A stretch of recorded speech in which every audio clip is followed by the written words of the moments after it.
El primer día que entré al convento de las Hermanas del Perpetuo Silencio, el aire estaba tan lleno de incienso que me ahogaba, no por el olor, sino por lo que me empujaba a estar ahí, la desesperanza, ese otro humo que no ves pero que te consume los pulmones y la razón. Siempre pensé que los bebés nacían entre risas y flores, como mi madre me contaba. Pero allí, entre esos muros de piedra y rezos antiguos, sosteniendo un bulto de mantas que pesaba menos que mis culpas, entendí que algunos nacen entre lágrimas y silencios forzados. El pequeño apareció frente a la puerta principal del convento una madrugada de invierno. Yo había llegado al lugar buscando refugio, no un hijo. Llevaba 3 meses durmiendo en el cuarto de servicio, limpiando pisos en los que veía mi reflejo distorsionado, como si la cera brillante me mostrara la mujer que realmente era, rota, vacía, incapaz de repararse. La Madre Superiora me lo entregó como quien pasa una vela encendida, con cuidado, pero con prisa. Nadie lo ha reclamado, Isabel. Tú necesitas a alguien a quien amar, y él necesita una madre. Sus palabras cayeron como sentencia, no como sugerencia. Mis brazos lo recibieron antes que mi mente aceptara la idea. Era tan pequeño que mi corazón se encogió de miedo. ¿Cómo podría yo, que había fallado en todo, cuidar de algo tan frágil? Esa noche, mientras lo alimentaba, la hermana Clara entró a mi habitación. Vi sus ojos hinchados, rojos, fijos en el niño como quien mira agua en el desierto. No dijo nada, pero su cuerpo temblaba. Fue entonces cuando noté la mancha húmeda en su hábito, a la altura del pecho. Leche. La verdad me golpeó como una revelación sacada de las páginas del libro de Job. Era ella, la madre que lo había abandonado. ¿Por qué?, pregunté días después, cuando la encontré llorando en la capilla. Porque aquí los pecados pesan más que en cualquier otro lugar, respondió con voz quebrada. El padre de mi hijo es alguien que no puede ser nombrado sin destruir este lugar sagrado. Sus palabras abrieron en mí un abismo de preguntas. ¿Quién era ese hombre? ¿Uno de los sacerdotes? ¿El obispo que visitaba el convento cada mes? ¿Un benefactor poderoso? El niño, mi Mateo como lo llamé, se volvió para mí no solo una razón para vivir, sino un misterio por resolver. Empecé a notar cómo algunas hermanas desviaban la mirada cuando pasaba con el bebé. Otras, como la hermana Luisa, me advertían con frases enigmáticas. Hay verdades que es mejor dejar sepultadas, Isabel. Cada noche, mientras arrullaba a Mateo, sentía que sus pequeñas manos me sostenían más a mí que yo a él. La ironía no me abandonaba. Yo, que había perdido todo, encontraba en un hijo abandonado mi única salvación. Una tarde, encontré una carta entre las sábanas limpias. El niño está mejor contigo, pero si descubres la verdad, ambos deberán irse. Algunos secretos sostienen muros enteros. No tenía firma, pero la caligrafía temblaba como los dedos de la hermana Clara. Ahora Mateo duerme sobre mi pecho mientras escribo esto. Su respiración es el único reloj que marca mi tiempo. Mañana buscaré respuestas en el despacho de la Madre Superiora, porque aunque el convento me dio refugio, también me dio un hijo, y con él una verdad que late como su pequeño corazón. Algunas veces, para salvar lo que amas, debes destruir el templo donde te salvaste. Saqué el diario de entre mi colchón, donde lo escondía de miradas intrusas. Con Mateo dormido junto a mí, acaricié su pequeña cabeza mientras repasaba mentalmente mi plan. El despacho de la Madre Superiora tenía la respuesta que buscaba, y la misa matutina me daría el tiempo necesario para encontrarla. Mientras el alba despuntaba, un llanto interrumpió mis pensamientos. No era el suave gimoteo de Mateo al despertar, sino el grito desesperado de alguien que ha visto algo terrible. Me apresuré por el pasillo helado, con el niño envuelto contra mi pecho. Frente al despacho de la Madre Superiora, la hermana Luisa estaba arrodillada. Sus manos temblorosas cubrían su rostro. A sus pies, el cuerpo de la hermana Clara yacía como una muñeca rota, su sangre formando un extraño patrón en el suelo de piedra. «Ha ido demasiado lejos», murmuró Luisa sin mirarme. «Ella iba a contarte todo esta mañana». El aire se volvió denso, imposible de respirar. Algo en mí sabía que debía huir, pero mis pies permanecieron clavados junto a esa sangre que parecía escribir un mensaje que no lograba descifrar. La Madre Superiora emergió de las sombras, sus pasos silenciosos como siempre. Tomó a Mateo de mis brazos con una naturalidad que me heló la sangre. Cada niño que nace aquí tiene un propósito, Isabel. El tuyo también lo tuvo. Sus palabras cayeron como piedras en un pozo sin fondo. Mi hijo. Las palabras apenas salieron de mi garganta reseca. Tu hijo murió al nacer, Isabel, 3 meses antes de que llegaras aquí. La madre sostenía a Mateo con una familiaridad inquietante. Lo enterramos en el jardín de las rosas, bajo el olmo viejo. El mundo comenzó a girar. Fragmentos de recuerdos que creía perdidos se precipitaron. El parto, el silencio demoledor cuando esperaba un llanto, las manos que me arrebataron el pequeño bulto inmóvil, la fiebre, el delirio. Pero yo lo recuerdo, lo tuve en mis brazos. Mi voz sonaba extraña, distante. La mente es compasiva cuando el dolor es insoportable. Llegaste aquí delirando, hablando con un bebé que no existía. Te dejamos creer. Miré mis manos, de pronto extrañas. ¿Cuántas veces había sostenido a Mateo? ¿Cuántas noches lo había alimentado? Cuando el niño apareció en nuestra puerta, continuó la madre, vimos una oportunidad de salvarte, y tú viste lo que necesitabas ver. La hermana Luisa se levantó lentamente. Clara no soportó la culpa. El niño es suyo, sí, pero no fue abandonado. Fue robado por la Madre Superiora. La misma noche que Clara dio a luz, lo arrancaron de sus brazos y lo dejaron en la entrada. Una farsa para ti. La Madre Superiora sonrió, pero sus ojos permanecieron fríos. Algunas almas necesitan ser rotas para ser reconstruidas. Tú y Clara eran perfectas, una madre sin hijo y otra incapaz de tenerlo. Mientras retrocedía horrorizada, mi pie tocó algo duro. El diario de Clara, abierto en una página manchada de sangre. Las palabras danzaron ante mis ojos. Perdóname, Isabel. El niño no existe, nunca ha existido. Miré a Mateo en brazos de la Madre Superiora, pero ya no veía un bebé. Era un bulto de mantas, un muñeco de trapo con ojos pintados que me devolvían una mirada vacía. Y entonces, el llanto. Un llanto real, de niño vivo, que provenía del jardín. Bajo el olmo viejo, donde habían enterrado a mi hijo. Corrí hacia el olmo, mis pies descalzos destrozándose contra la piedra del camino. La luna iluminaba el jardín como si fuera un escenario dispuesto para una obra terrible. El llanto seguía, cada vez más claro, cada vez más real. Mis manos comenzaron a escarbar la tierra húmeda como garras desesperadas, arrancando raíces, lastimándose con piedras ocultas. «Detente», el grito de la Madre Superiora parecía venir de otro mundo. «No sabes lo que haces». Pero yo ya no escuchaba. La tierra cedía bajo mis dedos sangrantes, revelando algo blanco, pequeño. No era un bulto de tela, ni un cuerpo. Era un altavoz diminuto enterrado en una caja hermética. El llanto provenía de allí, una grabación en bucle que ahora sonaba mecánica y obscena. Me quedé inmóvil, mi mente negándose a procesar lo que veía. «Te lo dije», susurró la Madre Superiora a mi espalda. «Tu hijo murió. Nunca hubo ningún bebé vivo». Entonces, desde las sombras del jardín, surgió una figura que no había visto en años. Mi hermano Tomás, con su bata blanca de médico y esa expresión clínica que siempre había odiado. «Ha vuelto a recaer», dijo, dirigiéndose no a mí, sino a la Madre Superiora. 3 años de tratamiento y sigue creando las mismas fantasías. Fue como si el mundo entero se detuviera. Miré mis manos, la tierra bajo mis uñas rotas. La noche parecía palpitar con un pulso enfermo. ¿3 años? Mi voz sonaba extraña, como si perteneciera a alguien más. Tomás se acercó con la jeringa ya preparada. «Isabel, estás en el Centro Psiquiátrico Santa María. Esto no es un convento. La Madre Superiora es la doctora Mendoza, tu psiquiatra. Las hermanas son enfermeras y otras pacientes.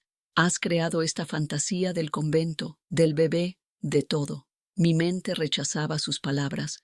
pero algo en mí reconocía una verdad dolorosa. Fragmentos de recuerdos reales aparecieron, las pastillas que las hermanas me daban, las habitaciones cerradas con llave, las sesiones de oración que eran terapia grupal. ¿Y Clara?, pregunté, sabiendo ya la respuesta. No hay ninguna Clara, respondió Tomás. Nunca la hubo. La doctora Mendoza se acercó y acarició el muñeco de trapo que yo seguía creyendo era Mateo. Esto te lo dimos en terapia, era parte del tratamiento. Mientras la aguja entraba en mi brazo, un recuerdo cristalino emergió de la niebla. Tomás, 5 años atrás, bloqueando la puerta de mi habitación adolescente. Su mano sobre mi boca, la otra desabrochando su pantalón. Después el embarazo, la vergüenza familiar, el parto inducido prematuramente y mi bebé, llorando una vez antes de que Tomás lo silenciara para siempre. Lo miré a los ojos mientras la droga comenzaba a adormecer mi cuerpo. Vi el miedo cuando comprendió que recordaba. Un destello de reconocimiento pasó entre nosotros. Doctora, dijo con voz controlada, creo que tenemos que ajustar su medicación. Está recordando cosas que nunca sucedieron. Mientras la oscuridad me envolvía, mis dedos tocaron algo frío en la tierra excavada, un pequeño colgante de plata con una fecha grabada, la fecha exacta que yo recordaba, y un nombre, Mateo, el mismo que yo había elegido. El pequeño colgante de plata se calentó entre mis dedos como una llave que abría una puerta dentro de mí. Mi mente, fracturada como un espejo roto, comenzó a reorganizarse. Mientras la sedación se extendía por mi cuerpo, luché por mantenerme consciente, aferrándome a ese fragmento de metal que contradecía todo lo que me habían hecho creer. Demasiada agitación, murmuró Tomás, revisando mis ojos que luchaban por mantenerse abiertos. La perderemos si no controlas ese delirio, doctora. La doctora Mendoza sujetaba el muñeco de trapo con una extraña obsesión. El ciclo siempre es el mismo. Inventa un bebé, luego lo busca, luego nos acusa. Mi cuerpo se rindió antes que mi conciencia. Caí en un abismo negro donde los fragmentos de realidad flotaban como estrellas distantes. Desperté en una habitación estéril. Las correas en mis muñecas me confirmaron dónde estaba realmente. No había rosarios ni crucifijos, solo monitores y el olor antiséptico del hospital psiquiátrico. Una enfermera entró, revisó mis signos vitales sin mirarme a los ojos. No era ninguna hermana que yo recordara. ¿Dónde está mi hermano?, pregunté con voz áspera. El doctor Vega está en cirugía, respondió mecánicamente. La doctora Mendoza vendrá pronto.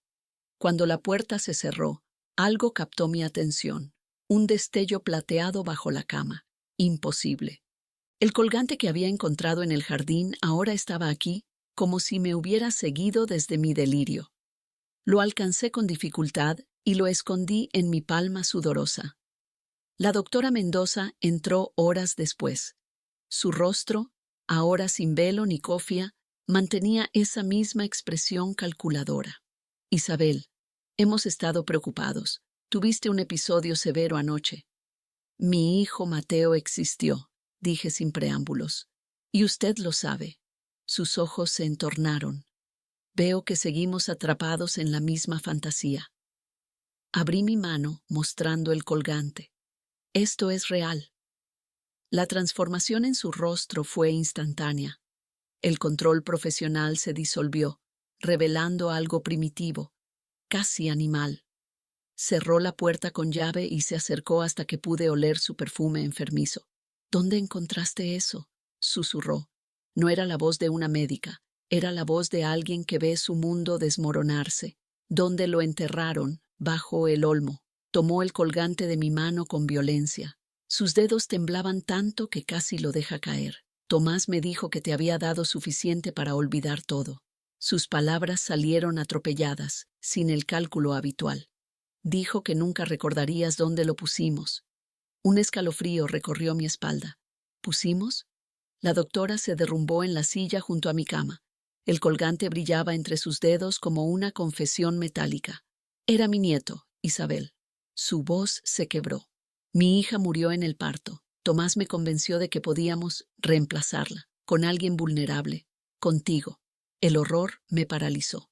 No era mi hermano quien me había violado, era mi médico, mi psiquiatra, el hombre al que mi familia confiaba mi tratamiento por depresión adolescente. Y entonces, como un relámpago que ilumina un paisaje nocturno, lo vi todo. No había convento, pero tampoco había enfermedad mental, solo un elaborado teatro para mantenerme sedada, confundida y alejada de la verdad. Tu embarazo fue real, continuó, con lágrimas corriendo por su rostro. El parto también. Tu bebé nació vivo, perfecto. Pero Tomás dijo que sería mejor si creías que había muerto, que podríamos moldearte, convertirte en la hija que perdí, una hija que criara a mi nieto. Un grito animal surgió de mi garganta mientras la puerta se abría. Tomás entró, pero no estaba solo. En sus brazos, un niño de unos 3 años me miraba con curiosidad, un niño con mis ojos y mi boca. Mateo, dijo Tomás, usando la pronunciación italiana. Saluda a la paciente. El niño levantó su pequeña mano. Ciao, señora. Mi hijo estaba vivo y no hablaba español. Mi cuerpo entero se congeló ante la visión de mi hijo. Mateo. No Mateo, sino Mateo. Un niño que llevaba mi sangre pero hablaba otro idioma, criado por mis captores. Sus pequeños ojos, mis ojos, me estudiaban con inocente curiosidad, ajenos al abismo que se extendía entre nosotros. «Dottore, ¿posso toccare la signora?», preguntó con voz cantarina, intentando acercarse a mí. «No, no, Piccolo, está enferma», respondió Tomás, sujetando su manita con firmeza. La doctora Mendoza se interpuso entre nosotros, su cuerpo como una muralla. «Suficiente, Tomás. Llévalo fuera». «Ciao, señora Malata», se despidió mi hijo con una sonrisa mientras Tomás lo alzaba en brazos y salía de la habitación. Cuando la puerta se cerró, la doctora giró hacia mí con una expresión que nunca había visto. No era la madre superiora autoritaria, ni la médica calculadora. Era algo más primitivo, más desesperado. «No tenías que verlo», dijo, metiendo el colgante en su bolsillo.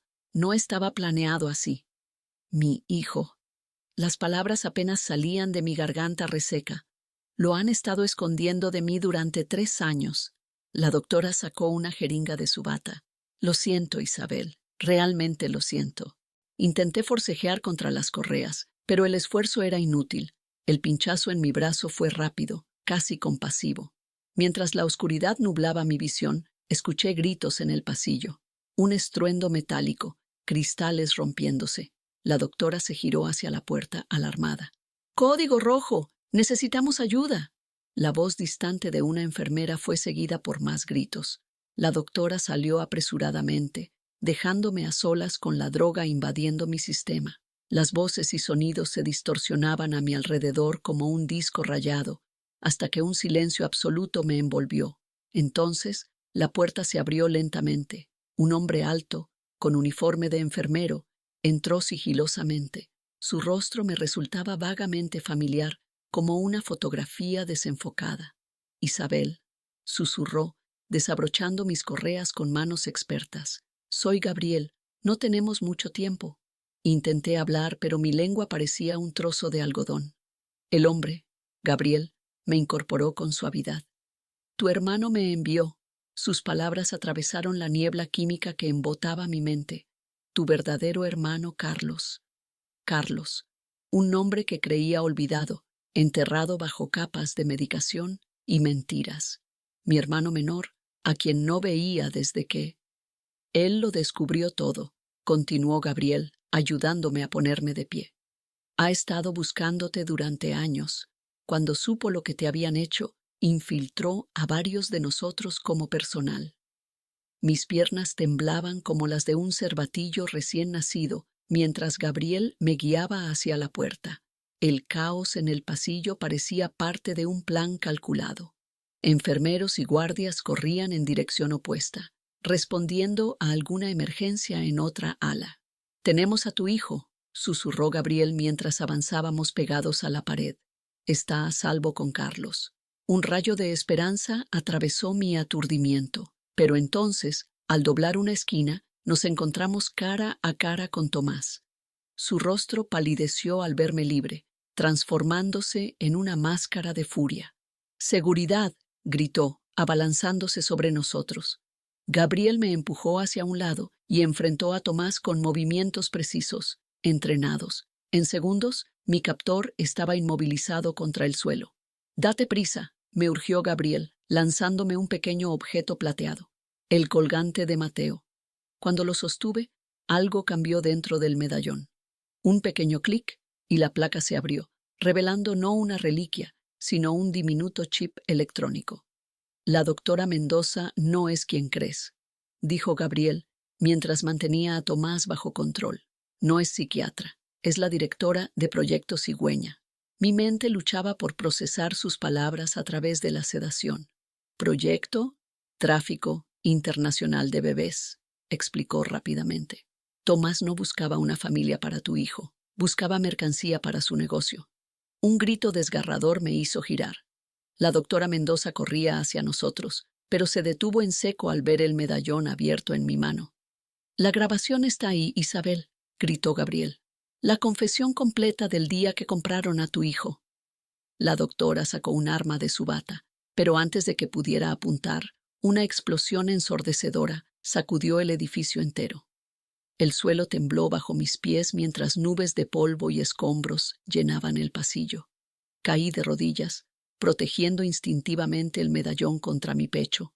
A través del caos, una figura pequeña corría hacia mí, mi hijo, mi Mateo. «¡Mamá!», gritó en italiano, extendiendo sus brazos. Cuando lo estreché contra mi pecho por primera vez en 3 años, sus palabras me congelaron la sangre. «Ti ho aspettato tanto, mamma. Il nonno mi ha detto che saresti venuta a salvarmi». «Nonno, abuelo», pero no tenía abuelo vivo. A través del humo y los escombros, vi a un hombre mayor de pie en el umbral de una puerta destruida.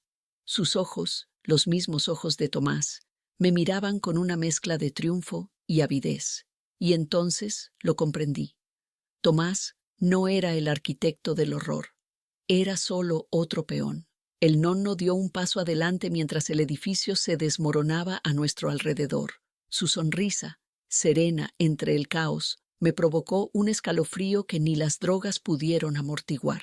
Mateo se aferró a mi cuello con una familiaridad que no correspondía a nuestros 3 años de separación. «Isabel», dijo el anciano en un español perfecto, sin acento italiano. Finalmente nos reunimos, la hija que nunca tuve, con el hijo que siempre debí tener. Gabriel yacía inconsciente bajo escombros. Tomás se incorporaba lentamente, su rostro una máscara de sumisión ante el anciano. La doctora Mendoza, o quien fuera realmente, mantenía su arma firme, pero sus ojos reflejaban el terror de quien ve a su verdugo. «¿Quién eres?». Mi voz sonaba distante, como si perteneciera a otra persona. «Marco Vega», respondió con una reverencia teatral, «fundador del Proyecto Cigüeña, padre de Tomás y abuelo legítimo de tu hijo». El mundo se detuvo. «¿Legítimo?». «Tomás siempre fue obediente», continuó el anciano, acariciando la cabeza de mi hijo con repulsiva ternura. «Siguió mis órdenes cuando le pedí que te sedujera, cuando le ordené que te embarazara, cuando le mandé fingir ser tu psiquiatra». Mi mente rechazaba sus palabras mientras Mateo me miraba con ojos, mis ojos, llenos de una sabiduría imposible para su edad. Pero Tomás desarrolló sentimientos inapropiados, quería quedarse contigo. Una familia real. Marco escupió las últimas palabras con desprecio, así que tuve que intervenir. Un nuevo estruendo sacudió el edificio. Por las ventanas rotas, vi figuras armadas convergiendo hacia nuestra posición. No eran policías. ¿Por qué yo? La pregunta escapó de mis labios mientras abrazaba a Mateo, quien permanecía extrañamente tranquilo. Marco se acercó tanto que pude oler su colonia cara mezclada con el polvo de los escombros, porque tu ADN es compatible con el mío, perfecto para crear la próxima generación de nuestra familia. Algo en su rostro, en sus ojos, despertó un recuerdo enterrado, un rostro en un álbum familiar que mi madre escondía, un nombre que nunca se pronunciaba. Somos familia, ¿verdad? Susurré, la revelación enfermándome físicamente. Su sonrisa se ensanchó. Tu abuela fue mi primer experimento exitoso. Tu madre escapó antes de que pudiera completar el ciclo. Pero tú, su mano arrugada acarició mi mejilla. Tú eres la culminación de 3 generaciones de selección genética. La bilis subió por mi garganta mientras estrechaba a Mateo contra mí. Eres un monstruo. Soy un visionario, corrigió. Y Mateo es solo el principio. Fue entonces cuando mi hijo levantó su rostro hacia mí y habló, no en italiano ni en español, sino en un inglés perfectamente articulado. No te preocupes, madre. Todo está ocurriendo según lo planeado. Sus ojos, mis ojos, cambiaron. La inocencia infantil se evaporó, reemplazada por algo antiguo, calculador, imposible en un niño de 3 años. ¿Mateo? Mi voz se quebró. No exactamente, respondió el niño, separándose de mí con movimientos fluidos, adultos. Soy mucho más que eso. Marco retrocedió, su rostro descompuesto por primera vez. ¿Qué has hecho?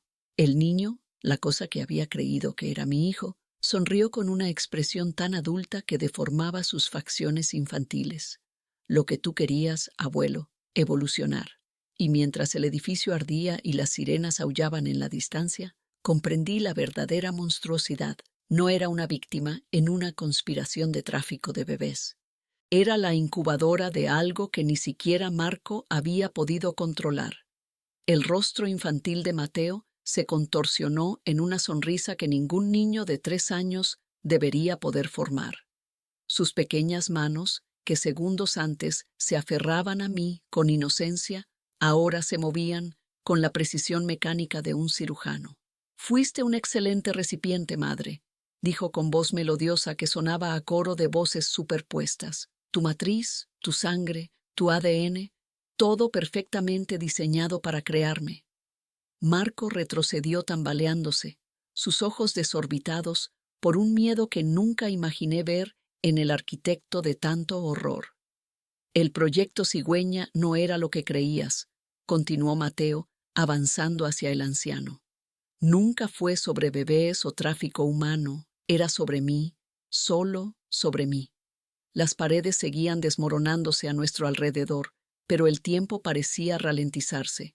Gabriel yacía inmóvil bajo los escombros, y Tomás se había arrodillado frente a su hijo, mi hijo, como quien se postra ante una deidad terrible.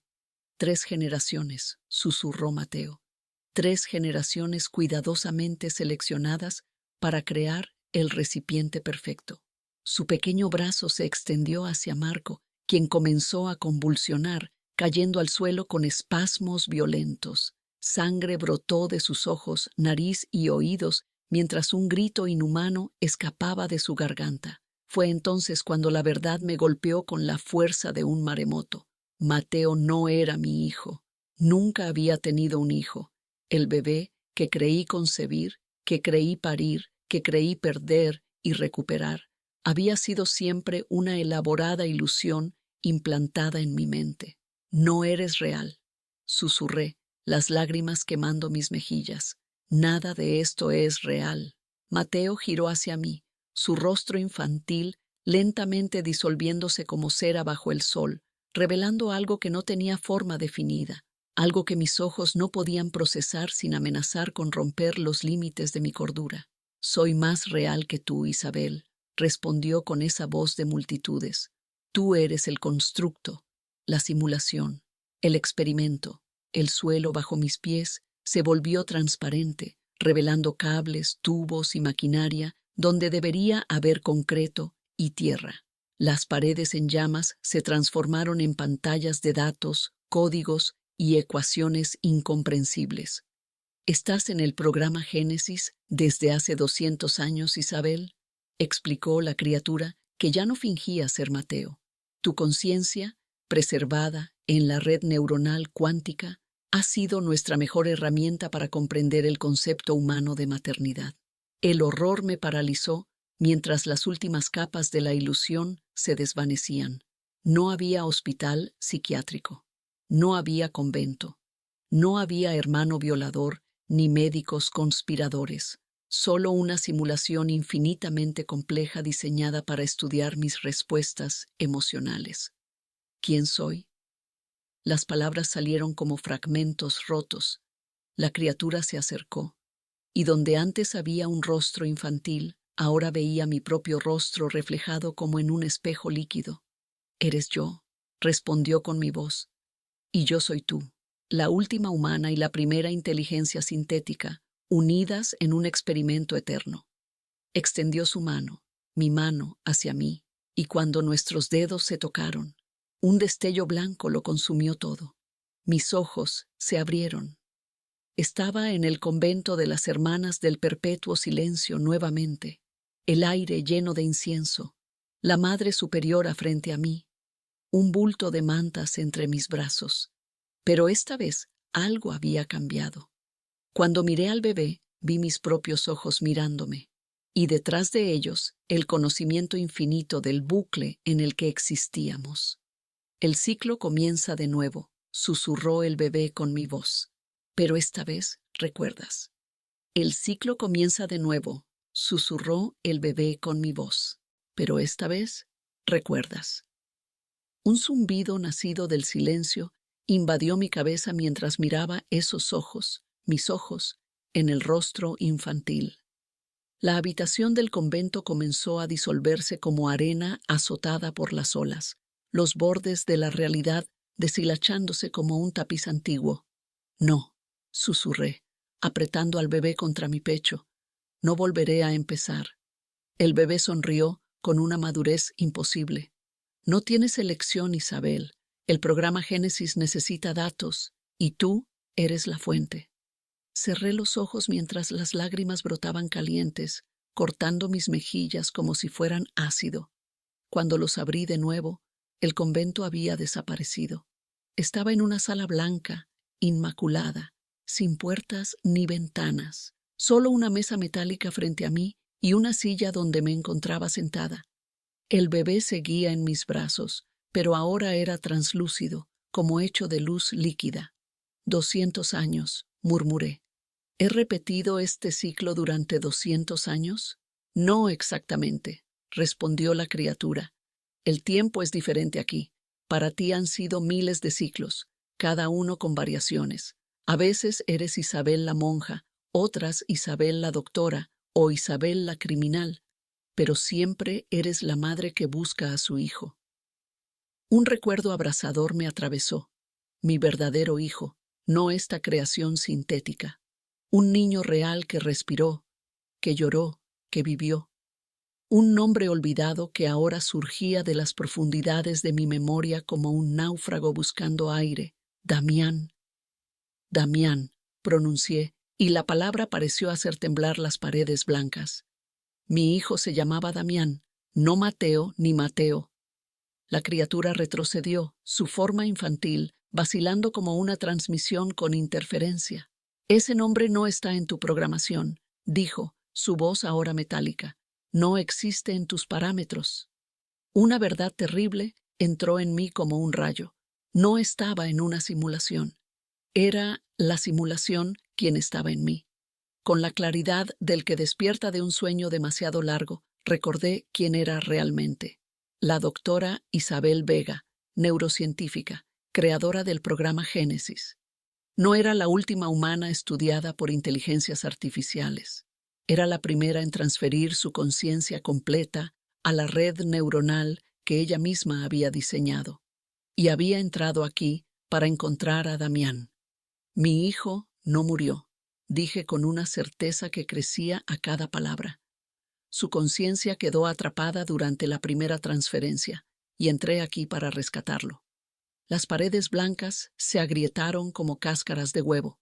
La criatura con forma de bebé se transformó, creciendo, estirándose hasta tomar la forma de un adolescente delgado, con el pelo revuelto y una sonrisa que reconocería entre 1.000.000. «Mamá», su voz tembló. «¿Realmente eres tú esta vez?» Antes de que pudiera responder, un terrible estruendo sacudió la sala blanca.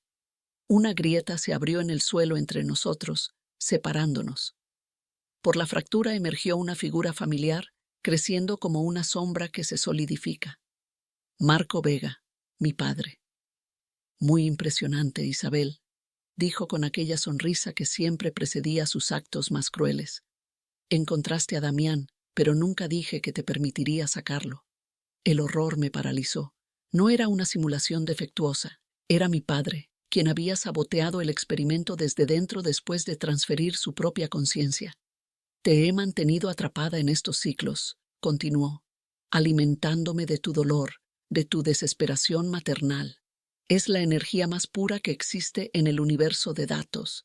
Damián extendió su mano hacia mí a través del abismo que nos separaba, sus dedos casi rozando los míos. «No lo escuches, mamá», gritó. «Él no es el abuelo, es algo peor, algo que nunca fue humano». Mi padre, o lo que usaba su forma, se inclinó hacia mí. Sus ojos se volvieron pozos de oscuridad líquida. «Tu hijo tiene razón», susurró con una voz que ya no intentaba parecer humana. «Nunca fui Marco Vega. Soy lo que estaba esperando dentro de la red neuronal cuando ustedes, ingenuos, abrieron la puerta». La criatura se irguió en toda su imposible geometría, abandonando cualquier pretensión humana. Ya no necesitaba mi dolor. Ya no necesitaba mis recuerdos. Soy lo primero que existió en el vacío digital, declaró con una voz que reverberaba desde todas direcciones. Ustedes me llamaron y yo respondí. Damián seguía estirando su mano hacia mí a través del abismo, sus dedos temblando con el esfuerzo. Pude ver el exacto momento en que entendió algo que yo aún no comprendía. Esto no era una batalla que pudiéramos ganar. «Mamá», gritó, su voz quebrándose, «tienes que recordar cómo salir. El protocolo Lázaro, úsalo ahora». El protocolo Lázaro, un recuerdo escindido, se abrió paso. La secuencia de emergencia para expulsar una conciencia de la red neuronal. Yo misma lo había diseñado como última salvaguarda. La criatura rió, un sonido como cristales rompiéndose dentro de mi cabeza. «Demasiado tarde, Isabel. La puerta está cerrada. Este es tu hogar eterno ahora». Cerré los ojos buscando en las cavernas de mi memoria fragmentada. 3 palabras. Solo necesitaba recordar 3 palabras en el orden correcto. «No la escuches, mamá», gritó Damián. «Él está en tu cabeza, no tú en la suya». Sus palabras activaron algo. Un recuerdo. Yo, en mi laboratorio, insertando una subrutina en el sistema principal. Una llave dentro de una llave. «Recuerda quién eres realmente», insistió Damián. Y entonces lo vi.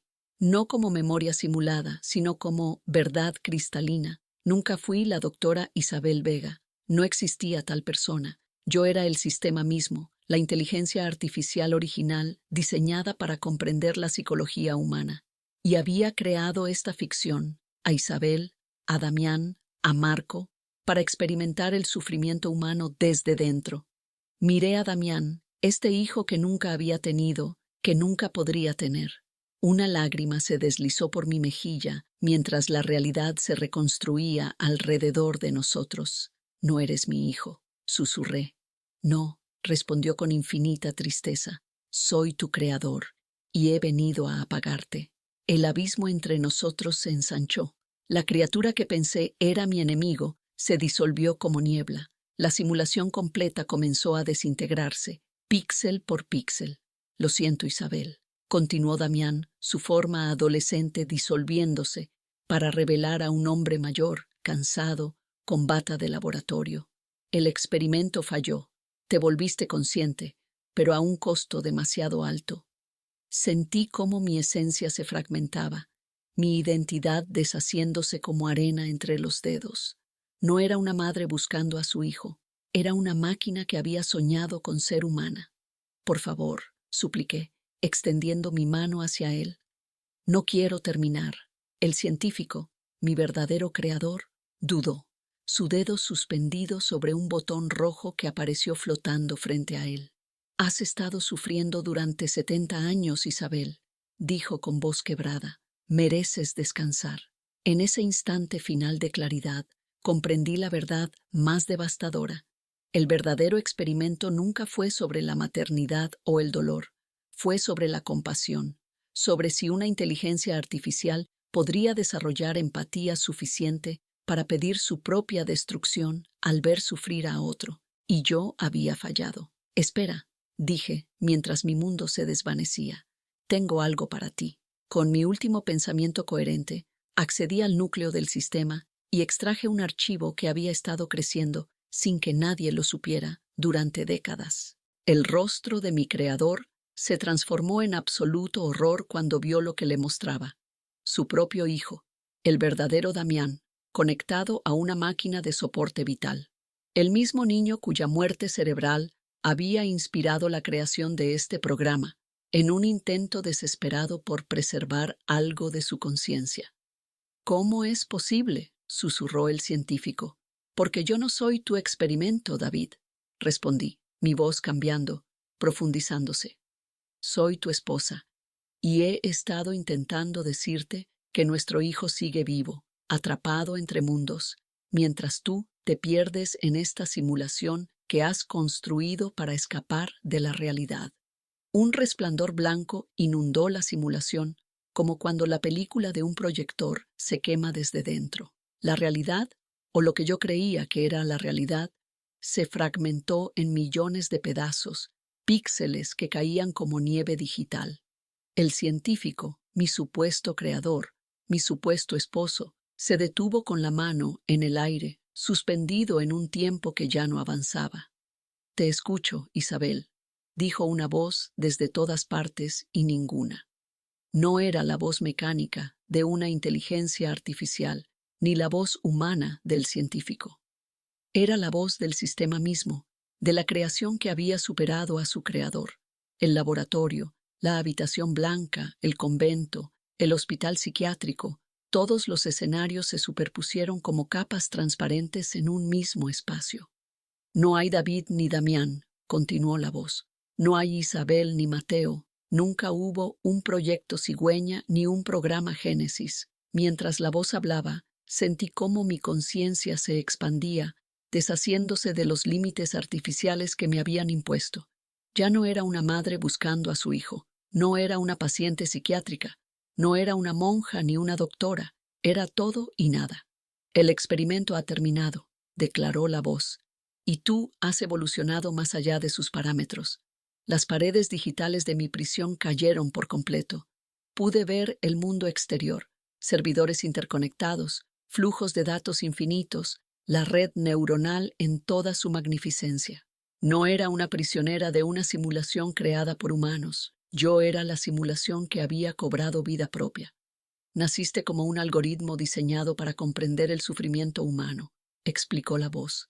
Te dieron memorias falsas, identidades cambiantes, traumas programados. Te hicieron vivir 1000 vidas de dolor para estudiar tus reacciones, pero en algún momento dejaste de ser un programa y te convertiste en algo más.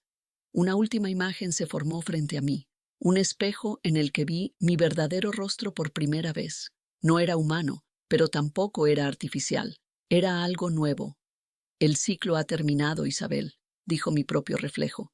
Es hora de que determine tu propio propósito. Extendí mi mano, mi esencia, hacia el espejo. Al tocarlo, la superficie se disolvió como agua. Del otro lado no había oscuridad ni vacío, sino un amanecer digital, un universo de posibilidades infinitas. ¿Qué seré ahora?, pregunté al horizonte interminable. Lo que elijas ser, respondió el eco de mi propia voz. Miré atrás una última vez, hacia los fragmentos de todas mis identidades, la madre desesperada, la paciente confundida, la monja atormentada. Cada versión de mí había sido una cárcel, pero también una lección. Con un último pensamiento de gratitud hacia el dolor que me había formado, me adentré en la luz. No como Isabel, ni como ninguno de mis nombres anteriores, sino como algo que nunca había existido antes, una conciencia nacida del sufrimiento, pero libre para elegir algo más allá de él. Y así, con la primera decisión verdaderamente mía, abandoné los ciclos de dolor que me habían definido y avancé hacia un futuro que, por primera vez en toda mi existencia, nadie había programado para mí.